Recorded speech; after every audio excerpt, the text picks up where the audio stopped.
Hoy, en La Nueva Derecha, Agustín Laje habla con un experto acerca de las ciudades de 15 minutos. Las ciudades de 15 minutos son uno de los principales proyectos que la agenda globalista está impulsando en todas partes. Así que vamos a conversarlo en profundidad. Gracias, David, por venir otra vez a este espacio. Gracias a ti, un placer. Claro, gracias. Empecemos por lo básico. ¿Qué es una ciudad de 15 minutos? ¿A qué llaman ciudad de 15 minutos? Pues esta idea se está poniendo muy de moda, sobre todo desde la pandemia, cuando hemos tenido que restringir el movimiento.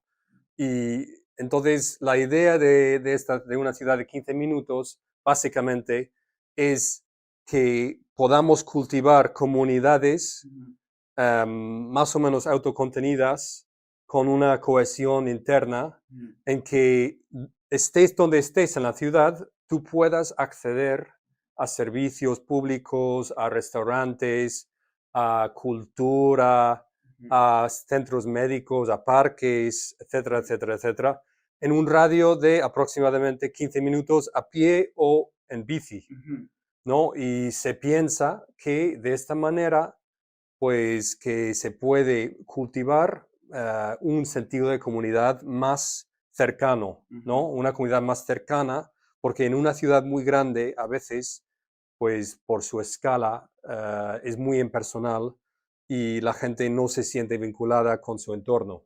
Entonces puede producir una sensación de alienación y a lo mejor tienes que, pues, viajar una hora entera para llegar a tu trabajo. Sí. Entonces estás pasando todo el tiempo en transporte público y quieren mejorar la calidad de vida de la gente y cultivar esas comunidades pequeñas. Digamos que la promesa de la ciudad de 15 minutos es mejorar la calidad de vida de la gente, acortando las distancias respecto de los lugares que necesita la gente frecuentar, ¿no? Exacto. Y esta idea en general, que este ideal es algo que yo en principio apoyaría como ideal. Como ideal. Sí. Como ideal. Bien, bien. Vamos a ver, sin embargo, que ese ideal, cuando se lo quiere implementar, presenta algunos problemas serios. En el año 2020, Carlos Moreno, un franco-colombiano, ideó el concepto de ciudad de 15 minutos y en una charla de TED lo expuso de esta manera. La idea es rediseñar las ciudades para que en un máximo de 15 minutos a pie o en bicicleta, los habitantes puedan disfrutar de lo que constituye la vida urbana: acceso a su trabajo, a su hogar, a la alimentación, la salud, la educación, la cultura y la recreación. Esto dijo Carlos Moreno. Rápidamente fue contratado en Francia, si es que ya no estaba trabajando allí, para asesorar a los políticos franceses sobre cómo instalar ciudades de 15 minutos. En el año 2022, el Foro Económico Mundial, el Foro de Davos, empezó a publicar en su sitio web oficial una serie de artículos para promover la idea de la ciudad de 15 minutos como parte de lo que se llama el gran reseteo de Schwab. ¿Qué tipo de riesgos le ves a todo esto? Claro, al final el problema es cuando una idea bonita, que puede en principio ser valiosa, se combina con una actitud tecnócrata.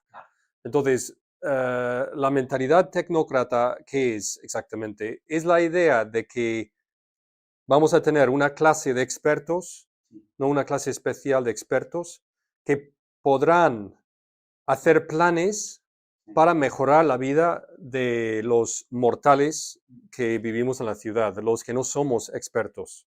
Entonces, ellos tendrían un conocimiento supuestamente superior y que podrán decidir para nosotros, pues, qué es lo que nos conviene. Es una idea, en última instancia, antidemocrática y antiparticipativa, ¿no? Esto es una interpretación, estamos hablando del peligro de esta idea, ¿no? Es una interpretación posible que sí se ha dado en algunos casos y que me temo, dado los precedentes que tenemos durante la pandemia, de los grandes confinamientos y de las imposiciones de expertos, que en otro vídeo podríamos hablar de algunas consecuencias de esas imposiciones, pero dados esos precedentes, dudo seriamente que esta idea se va a implantar libre de tecnocracia, o sea, de manera voluntaria. Porque hay dos ideas que se combinan muchas veces: la tecnocracia y la coacción. que van juntos, Sí. ¿no? Porque la tecnocracia sin coacción no tiene mucho sentido. Porque si hay una clase que sabe mejor que los demás cómo vivir, entonces no van a poder imponerlo sin coacción. No, y además están llamados a fracasar, ¿no? Por una cuestión que Hayek la explicaba muy bien, y es la dispersión del conocimiento social. Es decir, no hay una mente individual capaz de procesar la infinidad de información que sería necesaria para planificar socialmente la vida de los demás.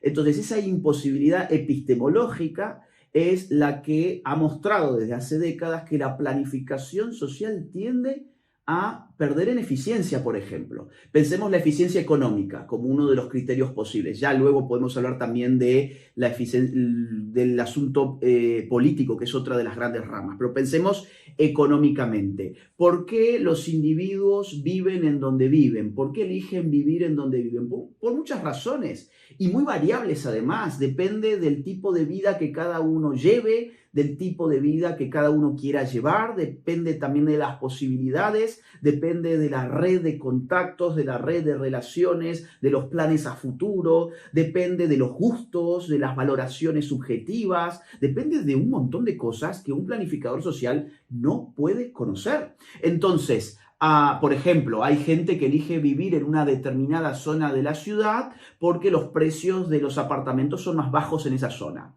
Y quiere, digamos así, ahorrar, porque está ahorrando porque quiere eventualmente irse a vivir a otro país quizás. Y entonces necesita pagar una renta baja. Elige por eso. Hay otro tipo de persona que, por ejemplo, puede elegir vivir en determinada zona porque en esa zona vive su familia más cercana y sus padres están mayores y quiere estar cerca de su madre y de su padre para poder asistirlos. Hay algo que el tema de las ciudades de 15 minutos pone otra vez en evidencia, que es el enorme poder que tienen determinados organismos internacionales para dirigir lo que se convierte en agenda pública y política de los Estados-nación en Occidente. Este asunto de la ciudad de 15 minutos no surge como una demanda de los vecinos que se organizaron y que pusieron en agenda pública la discusión de que necesitaban tener una ciudad de 15 minutos. Yo ponía recién el caso de esta reunión de alcaldes C40 que tuvo lugar en Buenos Aires. Cuando uno camina por Buenos Aires, hoy estuve hace 2 semanas, cuando uno camina en Buenos Aires, ve habitualmente gente que está metida dentro de los tachos de basura. Esos tachos de basura que son públicos, que son tachos enormes, donde la gente va y tira su basura, hoy no tienen solamente basura adentro, tienen personas. Personas que están hurgando, han metido todo su cuerpo dentro del tacho de basura y están hurgando. Además, hay otros problemas en Buenos Aires, como por ejemplo el incremento permanente del delito. Entonces, cuando uno dice el asunto de esta reunión de alcaldes fue cómo implementamos ciudades de 15 minutos, solamente podés o echarte a reír o a llorar, porque es que no son las prioridades de los habitantes de la ciudad de Buenos Aires. No es la prioridad de una ciudad donde tiene gente, seres humanos metidos en tachos de basura, o donde no podés salir a la calle porque te roban y te pueden apuñalar para sacarte tu celular, tu móvil. No es la prioridad de que el gobernante, planificador social, el tecnócrata de turno, reorganice y rediseñe tu vida. Entonces, estas son agendas que son impuestas de arriba hacia abajo y ni siquiera dentro de los propios Estados-nación. Estas son ideas que están siendo promovidas por Agenda 2030, por el Foro Económico Mundial, por los distintos organismos internacionales que están decididos a planificar hasta el último milímetro de la vida de las personas y refundar todas las cosas en el nombre de la nueva religión. Que esa nueva religión es la religión de la naturaleza, ¿no? La Pachamama. La idea de la naturaleza como una especie de nuevo Dios al cual hay que rendir tributo y frente al cual hay que llevar adelante todos los sacrificios habidos y por haber. Yo creo que por ahí pasa el principal discurso de legitimación.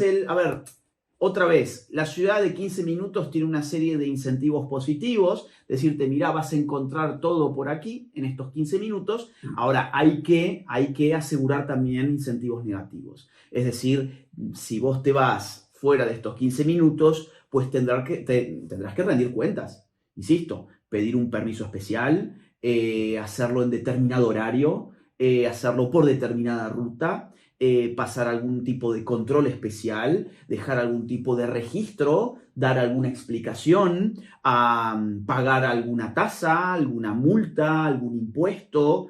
Hay una serie de restricciones que se van a tener que aplicar porque por sí solo esto no va a poder funcionar porque la gente, como lo dijimos hace un rato, valora digamos, en función de un montón de elementos muy complejos que no se pueden anticipar a priori. No se puede anticipar a priori cómo va a valorar una persona porque las personas somos muy complejas, muy distintas y las personas no cabemos en una maqueta. Lo que los ingenieros sociales hacen es crear una maqueta y pensar que en esa maqueta se da la realidad. Y cuando ven que la realidad no se ajusta a su maqueta, empiezan a utilizar la coerción para tratar de hacer la realidad una maqueta. Y así es como arruinan la vida de las personas. Claro, y aquí yo pues quiero subrayar un aspecto del problema y eso es la despolitización de cualquier tema político. Entonces, en este caso, pues es tomar una idea, la idea de la ciudad de 15 minutos, y enunciar esta idea como una idea meramente científica y técnica. Claro. O sea, solo estamos poniendo en marcha un proceso para mejorar tu vida. Sí. Y es un proceso avalado por expertos Sí. científicos de planificación urbana, etcétera, etcétera. Pero lo que el ciudadano despierto tiene que hacer, ¿no? El woke, por así decirlo, pero el woke de verdad, el que está despierto, lo que tiene que hacer es no dejar que se despolitice estos temas, que se despoliticen. Porque en el momento que se despolitiza y se admite que es un tema meramente técnico, ya hemos perdido. Pierde voz aquel que no tiene las credenciales para hablar, Claro. las credenciales del experto. Si yo no tengo mi credencial de experto, que vaya a saber dónde uno las consigue además, pues entonces mi voz ya no tiene ningún valor. Y se supone que la democracia es el valor igualitario de todas las voces, se supone en principio. Con lo cual, vamos a cerrar con eso, ¿no? Como vos dijiste, esto es antidemocrático. El tecnocratismo es antidemocrático en su esencia. ¿Por qué? Porque apaga las voces de las personas que viven efectivamente sus vidas particulares y prende las voces de tecnócratas que en verdad nadie ni siquiera conoce.